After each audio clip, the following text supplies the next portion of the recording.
హరివో హరివో హరివో. Hey guys, welcome back to my channel Amrita Mini Vlogs. I am back with another beautiful video. రీసెంట్గా నేను దోదాం యాత్ర అయితే complete చేసుకున్నాను and ఆ details కంప్లీట్గా అయితే మీకు వీడియోలో చెప్తాను. వైజాగ్ టు ఢిల్లీ అయితే మేము ఫ్లైట్లో ట్రావెల్ చేస్తాం అండ్ ఉత్తరాఖండ్ వెళ్ళాలంటే మనం ఢిల్లీ టు హరిద్వార్ కానీ రిషికేష్ కానీ ఫస్ట్ రీచ్ అవ్వాలి. అక్కడి నుంచి బస్సెస్ ఉంటాయి మనకి. మేమైతే హరిద్వార్లో నైట్ స్టే చేసి నెక్స్ట్ డే మార్నింగ్ స్టార్ట్ అవుదాం అనుకున్నాము. రూమ్ డీటెయిల్స్ కింద మెన్షన్ చేసా. నెక్స్ట్ డే మార్నింగ్ అయితే హరిద్వార్ టు బద్రీనాథ్ అయితే స్టార్ట్ అయ్యాం అండ్ టోటల్ జర్నీ అవర్స్ వచ్చేసి 10 అవర్స్ అయితే ఉంటుంది. నాన్ ఏసీ బస్సెస్ అయితే 800 నుంచి స్టార్ట్ అవుతాయి ప్రైజెస్. రిషికేష్ దాటగానే వ్యూస్ అయితే నిజంగా చాలా బాగున్నాయి. లైఫ్ టైంలో ఒక్కసారైనా ఎక్స్పీరియన్స్ చేయాల్సిన జర్నీ ఇది.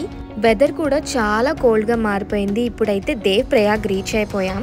దేవ్ ప్రయాగ్ అంటే ఏంటంటే 2 నదులు కలుస్తాయన్నమాట. ఒకటి భాగీరథి నది, ఇంకొకటి అలకనంద నది.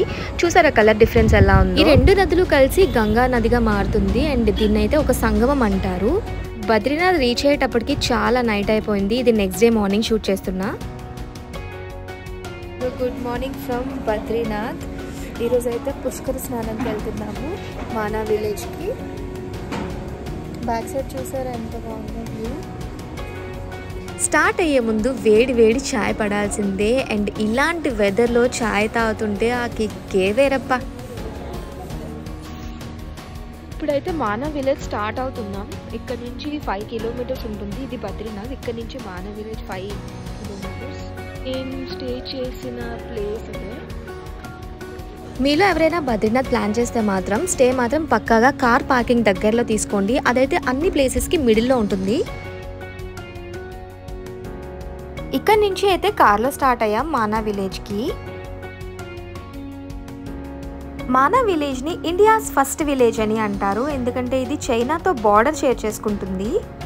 అంతేకాకుండా మనకి ఎక్కడ కనిపించని సరస్వతి రివర్ని కూడా మనం ఇక్కడ మానా విలేజ్లో అయితే చూడొచ్చు. మనకి గంగా యమున అయితే కనిపిస్తాయి, కానీ సరస్వతి రివర్ మాత్రం అలా కాదు, కనిపించదు. ఓన్లీ ఇక్కడ మానా విలేజ్ దగ్గర మాత్రమే కనిపిస్తుంది. ఇదే మానా విలేజ్ స్టార్టింగ్ పాయింట్ అన్నమాట. ఇక్కడ నుంచి ఒక 3 కిలోమీటర్స్ ఉంటుంది. ఇలా ట్రెక్కింగ్ స్టార్ట్ చేసామో లేదో ఇంక వర్షం అయితే స్టార్ట్ అయిపోయింది. నిజంగా వెదర్ని అయితే ఇక్కడ అస్సలు ప్రిడిక్ట్ చేయలేం. అంత దూరం నడవలేని వాళ్ళకైతే ఇక్కడ బుట్టలు ఉంటాయి, పిట్టూస్ అంటారనమాట. మన వెయిట్ని బట్టి చార్జ్ చేస్తారు మనీ. రోడ్స్ కూడా చాలా నేరోగా ఉన్నాయి.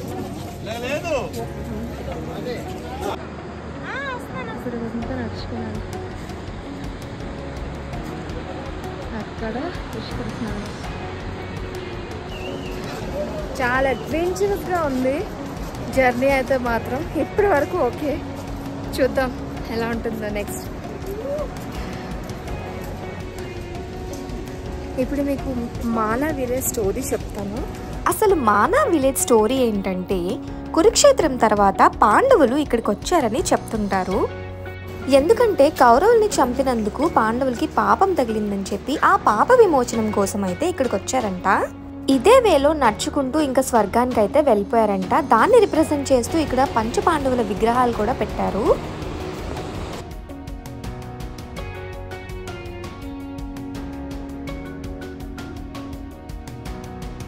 చైనా ఎండింగ్, ఇండియా స్టార్టింగ్ ఇదే కాబట్టి ఇదే ఫస్ట్ షాప్ ఆఫ్ ఇండియా. ఇదే సరస్వతి దేవి టెంపుల్. పక్కనే మనం సరస్వతి నదిని కూడా క్లియర్గా చూడొచ్చు. మనకి ఎక్కడా కనిపించని ఈ సరస్వతి రివర్ ఇక్కడ మాత్రం చాలా క్లియర్గా అయితే చూడొచ్చు.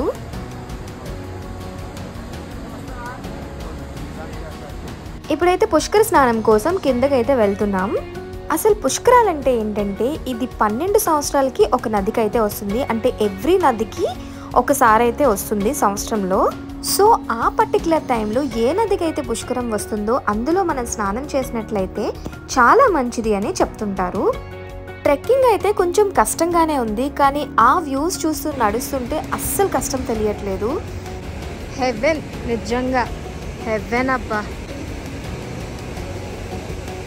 ఇప్పుడు టెంపరేచర్ అయితే -2 ఉంది అండ్ ఈ టెంపరేచర్లో ఆ గ్లేషియర్ వాటర్లో స్నానం చేయడం అంటే సాహసం అనే చెప్పాలి.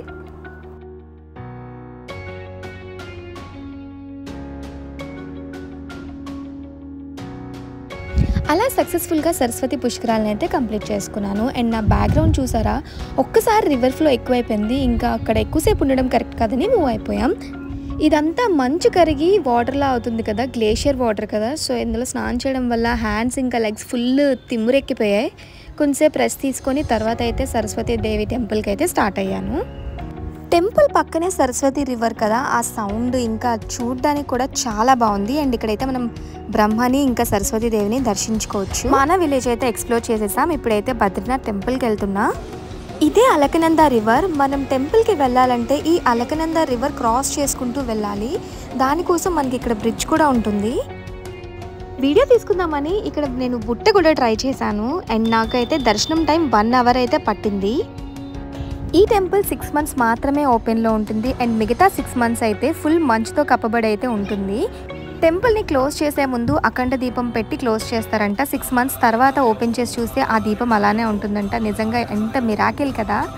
సక్సెస్ఫుల్గా ఆ బద్రీనాథుడిని అయితే దర్శించుకున్నాను. అండ్ దోధామ్ యాత్రలో భాగంగా ఫస్ట్ ధామ్ అయితే కంప్లీట్ అయిపోయింది. హోప్ మీ అందరికీ మంచి ఇన్ఫర్మేషన్ షేర్ చేశాను అనుకుంటున్నాను.